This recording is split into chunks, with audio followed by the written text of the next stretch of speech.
All right, so this is basically a mobility challenge, and there's a lot of different ways that we can layer on what to do from this position, but the goal is really just to get you practicing moving your body in a novel and new sort of way. This helps to unlock tight hips. This takes the hips through internal and external rotation, adduction and abduction, and it's really about some coordination as well too. So here's what it looks like. If you kind of start from this position, you're seated on your butt, you got your feet flat with your knees bent. You really want to kind of lift your chest up and through, and I've rotated my fingertips so they're pointing out and away.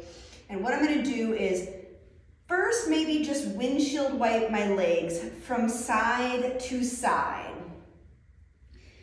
I'm going to let them land on one side, come off my hand to reach around, and I'm going to reach really nice and long, right, trying to reach back behind me. Okay, so I'll do it on the other side so you can kind of see a little bit what it looks like from behind. So this arm is going to come and it's going to dive out and reach long. You'll see my other arm, I'm just going to let that elbow bend. It's almost like it's in a push-up position by my chest.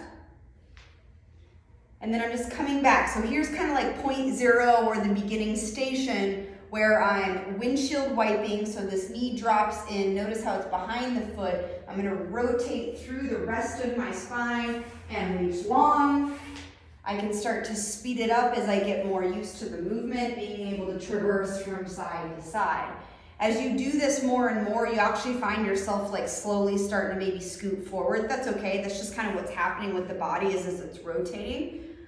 So once you get kind of comfortable with doing this sort of 90-90 windshield wipe rotational reach movement, now you might be ready to feel what it feels like to actually just sit in the 90-90 position. So we're going to come off the hands. The legs have plopped over into that windshield wipe position. And maybe now you're just going to see, without using any hands, can you kind of fold forward over your front thigh? So the leg that's in front, can you take your chest, your belly, and your navel, your whole spine, and can you fold forward over it without using your hands? You can, again, try not to use your hands, switch it, flip it over to the other side, and maybe you try to fold forward over this hip and this leg, right? You just want to be cautious that you're not facing like towards the shin region and then trying to come forward. You want to try to get your navel and your center of your chest more in alignment with the thigh that's in front, and then see if you can take a nosedive forward.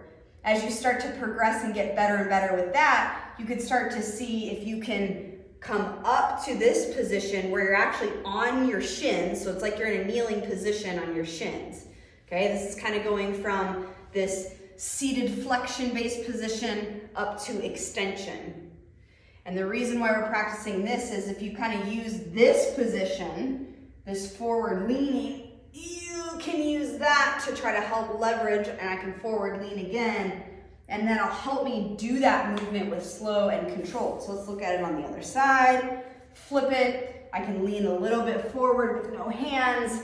I can try to make sure that I'm coming up all the way through my hip joint. So really trying to thrust my pelvis mostly forward, and then being able to come back down to the floor. Once I progress and I'm getting really good with doing these movements, there are so many more movements I can do from these positions to further challenge my hip mobility and being able to move around on the floor. So there you have it. Try the first two sequences. Let me know how those go. If ever you have any questions, you can always take a video of yourself or just shoot me a direct message and I'd be happy to get back to you. Thanks, guys.